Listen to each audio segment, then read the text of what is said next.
Okay, look, I want you to get a lot from this video. I'm in the holiday mood right now. I got my jumper on. And so I want you to know that if you consume weed, you are ruining your version of you. You are ruining your manifestation of you in this world, in this body. I'm going to tell you how that works and how there's no other option. I know you're using it as a method to cope, but cope is a temporary action taken to avoid an emotion or a problem. It's supposed to be temporary. Your emotions are signal, problems are obstacles.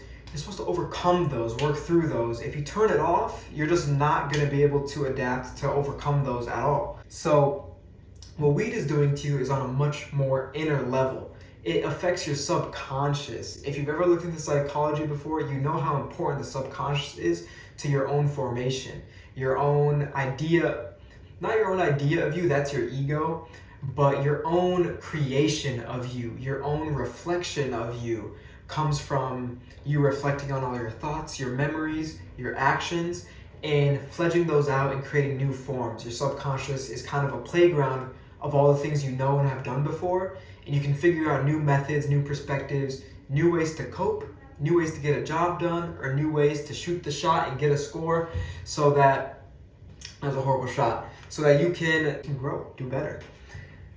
What weed is doing to you is it turns off the subconscious part of you and actually also turns off your ego. What your subconscious does is it processes, collects, and stores information. So when this is turned off, you're not able to collect the information that someone is saying to you, whether it's instructions or just, small talk information, and you're not going to be able to process it to know how you want to respond. You're also not going to be able to store that information for your own memory to look back on. So you're turning off your ability to grow and learn new ways to respond by turning off your subconscious, because that's what it does. It reflects, it goes over, it compares. Your ego, on the other hand, it is the actual storage of information of your actions. It's what you've done before, which is why if you follow the word of the wrong person, your ego is going to be like malformed. It's going to take you down the wrong road. Your brain actually collects that information as something to do, something you've done. Your ego is actually like the personality, the movement, and the decisions you've made.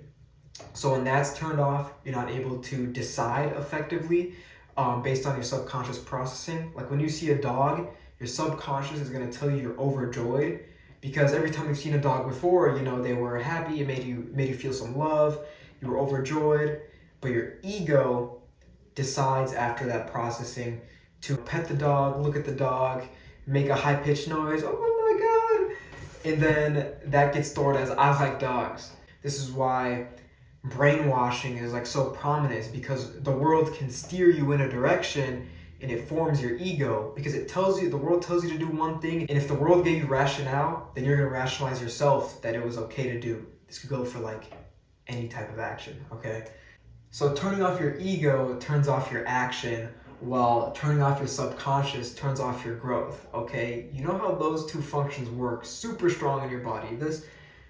Your subconscious, it is constantly pouring out information to your own body, your conscious, so it can form new methods.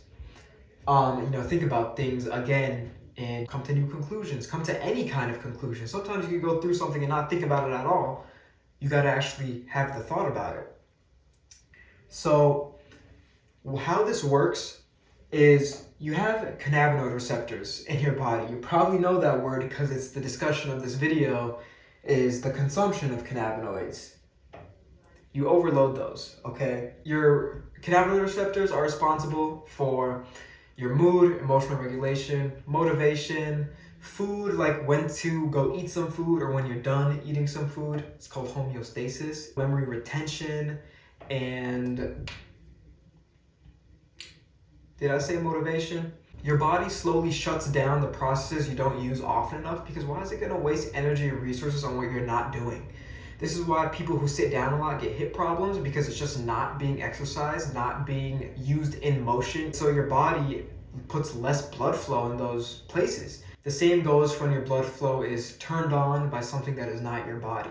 Your body does not need to support and send resources to go to these receptors, send blood flow and nutrients to these receptors, because the drug is powering you on now. This is why some people have such super subconscious and introspective thoughts in that first hour, 2 hours, but then all of a sudden a fog hits you. Maybe after a few hours, maybe in the next morning, a fog hits you because when your receptors are overloaded, your body decides they're good, we're not going to spend any extra resources to those zones. And when these turn off, your motivation, mood regulation, homeostasis, all of that slows down. Communication between those functions is slow. It has a fog, okay, from a lack of activation. And a lack of like normal conscious activation. Your body runs on a cycle. This disrupts that cycle, okay? One of the most important things people talk about the substance is how you don't sleep as good as you do when you're sober. And I want you to know that when all consciousness is turned off, your body stops moving, your prefrontal cortex is done, your body spends a lot of blood flow to subconscious processing. This is how you go into the dream world, your own thoughts, whatever word. You go into dream zone world and you start observing all the information stored within your own body.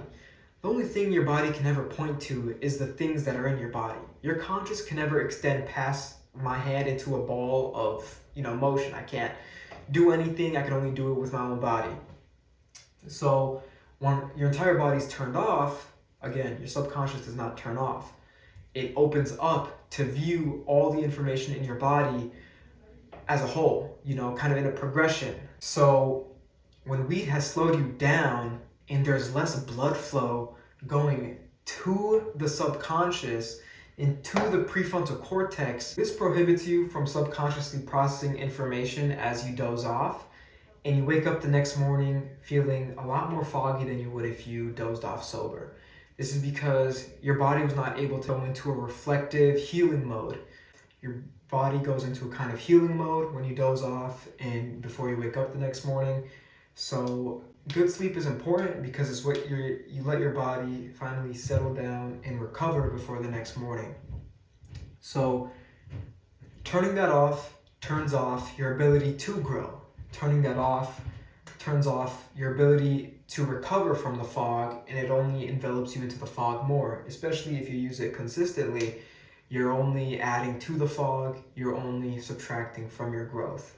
Because again, it does not turn off your growth, it just slows it down to the point where you're not able to compensate. This is the part of you that continuously grows to respond and overcome problems. You are going to face problems in the world. You're not going to avoid any kind of obstacle. You're also not going to be able to not overcome, but you're turning off the part of you that does overcome. So to end off, I want to ask you, how are you going to learn to grow and respond when you're turning off the part of you that does it the most? Don't worry about this right now. This could be a part of another video. It's kind of how the dream world works, okay? I'll leave you with that for now. But if you're using this in high school, you don't need to, okay? This is a kind of action you do when you're old to, slow yourself down. You can't slow yourself down when you're not even exploring your own youth.